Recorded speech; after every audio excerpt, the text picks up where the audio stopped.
तो urban company में मेरा आज डे 3 है, यानी कि तीसरा दिन है। और मेरा आज जो असेसमेंट होने वाला है, यानी कि हमने गीजर में क्या सब सीखा, क्या नहीं सीखा, हमें काम आता भी है कि नहीं आता है, सारी चीज़ आज हमको मतलब बताना पड़ेगा ट्रेनर को। और वो हमारा टेस्ट भी लगा, सर्विस करवाएगा गीजर का, ठीक है।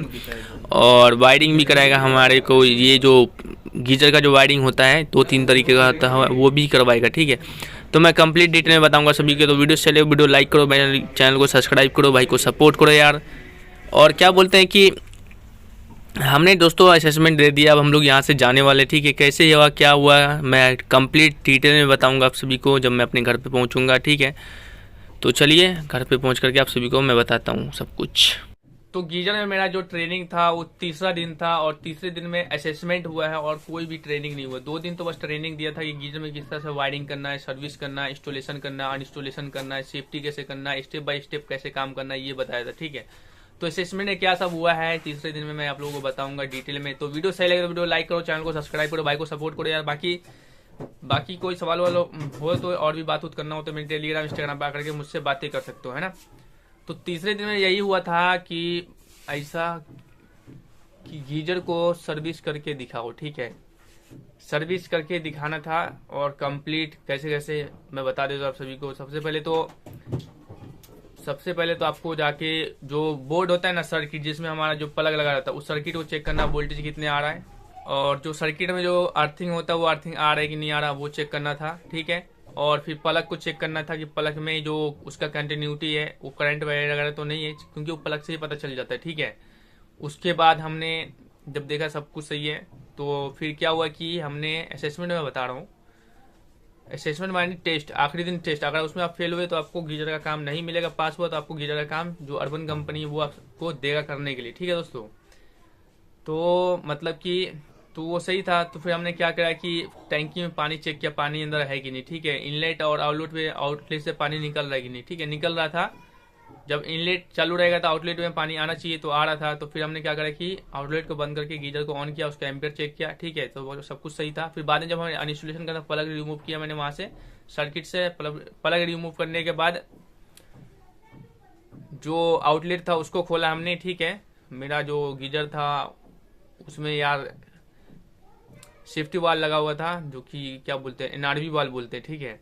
वो वाल वाला मेरा गीजर था, ठीक है। तो आउटलेट खोला मैंने, उसमें का जो पानी उनी था सब निकाल दिया। फिर इनलेट को हम बंद करके, पानी का जो नलकी था उसको बंद करके हम इनलेट का जो पाइप था उसको निकाला। फिर उसके बाद जो एनआरवी वाल था उसको खोला, वहां से पूरा पूरा पानी को मैंने बाहर निकाला, पूरा एनआरवी वाल को भी बाहर मैंने निकाल दिया, ठीक है। फिर बाल्टी में पानी भर करके पूरा टैंकी खाली किया गीजर का।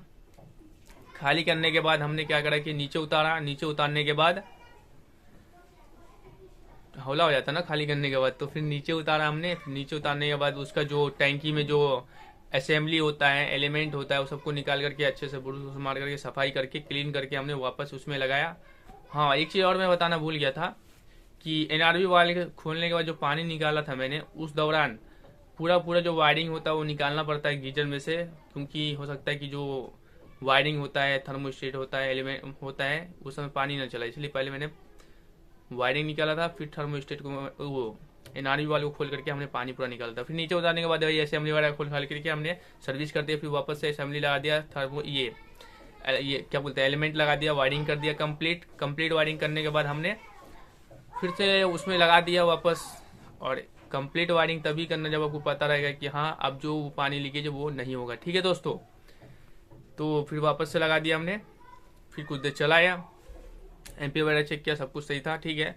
हाँ, एक चीज़ और मैं बता देता हूँ सभी को, जब भी आप लोग गीजर इंस्टॉलेशन कर रहे हो या फिर रिपेयरिंग कर रहे हो, तो तब तक गीजर को ऑन मत करना जब तक जो इनलेट से पानी जाता है ना ये गीजर के अंदर, ठीक है। तो जब तक पूरा टैंकी भर ना जाए और जो आउटलेट होता है गीजर का आउटलेट, वहां से पानी जब तक ना निकले तब तक गीजर को ऑन नहीं करना है, ठीक है। अगर मान लो कि आउटलेट से पानी नहीं निकला, आपने सिर्फ पाइप कनेक्ट कर दिया और थोड़ा मोड़ा इनलेट को ऑन कर दिया, अब मान लो कि गीजर में जो पानी सही से भरा नहीं है, ठीक है, यानी कि गीजर का जो वो एलिमेंट होता है ना, अगर पानी में नहीं डूबा, आपने गीजर को ऑन कर दिया, तो क्या होगा कि जो आपका एलिमेंट रहेगा वो फूक जाएगा, ठीक है। आप समझ नहीं रहो ये बात, ठीक है। मान लो कि ये टैंकी इतना हो रहा है ना, मान लो कि एलिमेंट इतना वाला टैंकी इतना से इतना तक, ठीक है। मान लो ये एलिमेंट है, इतना तक आता है, इतना तक एलिमेंट। मान लो कि पानी आपको भरना था यहाँ तक, आपने यहाँ तक पानी ना भर करके आपने यहीं तक पानी भरा, जबकि एलिमेंट यहाँ तक आ रहा है, ठीक है। अब मान लो पानी जो बगैर एलिमेंट जो बगैर पानी का ही चलेगा, उसमें क्या होगा कि वो सही से अपना जो हीटिंग रिमूव नहीं कर पाएगा, है ना, रिलीज नहीं कर पाएगा अपने अंदर से, तो क्या होगा, फूक जाएगा आपका एलिमेंट। तो हमेशा आउटलेट से जब तक पानी ना निकले तब तक आप लोग गीजर को ऑन ना करें, ठीक है। तो यही हुआ था असेसमेंट में। बाकी जो थर्मोस्टेट का जो वायरिंग होता है वो हमसे करवाया गया। वायरिंग वो भी 3 तरीके का, एक कट ऑफ पावर होता है, पावर कट ऑफ होता है, क्या बोलते हैं सब यार, मेरे को नाम पता नहीं, मैंने तो क्लियर बोल दिया। देखो सर मेरे को समझ में नहीं आ रहा नाम, ठीक है, लेकिन मैं प्रैक्टिकल करके दिखा दूंगा। मैंने प्रैक्टिकल करके दिखा दिया, नाम मेरे पल्ले नहीं पड़ रहा था, ठीक है। वही होता है, कभी कभी 2 बल्ब जलता है और एक कट करता है, कभी कभी एक बंद रहता है एक चालू रहता है, ठीक है। जब चालू रहता है तो उसमें जब जो भी मतलब चालू रहता है वो बंद होता है, फिर दूसरा वाला ऑन होता है, जो कि रेड और ग्रीन बल्ब होता है। बस सर्विस और वायरिंग करवाया था। तो यही हुआ था असेसमेंट में हम लोगों का। और हम लोगों का जो आईडी वो चालू कर दिया गया, 3500 रुपये भरना है, फिर 4000 का सामान खरीदना है। तो 35-4000 कितना, 7,500 रुपये फिर से भैया डालना है इसके अंदर। और अभी दिसंबर जनवरी में वो काम चलेगा गीजर में, 2 महीने में हम 7,000 तो रिकवरी कर लेंगे। बस भाई आईडी बंद नहीं होना चाहिए, आईडी बंद होना तो मेरा तो मूड खराब हो जाए, क्योंकि भाई सोचो कि गीजर में आपका आईडी बंद हो जाए और एसी लाइन में आप कर नहीं पाओ, क्योंकि एसी है भाई, है ना। तो थोड़ा दुख जरूर हो जाएगा, दुख बहुत तगड़ा हो जाएगा भाई। तो इसी वजह से मैं अर्बन में जल्दी ज्वाइन भी नहीं करना चाह रहा था, कहा पता आईडी वाईडी बंद हो जाए, पर मैंने फाइनली ज्वाइनिंग कर लिया है। अब एमजी प्लान भी मतलब के लिए मैं पैसा ऐड कर लिया, बस मेरे को सामान खरीदना, फिर मैं इसमें काम करना शुरू कर दूंगा, ठीक है। तो मिलते हैं एक और वीडियो में। थैंक यू सो मच आप सभी का वीडियो देखने के लिए। अपना ख्याल रखिए, अपनी फैमिली का, एंड बाय।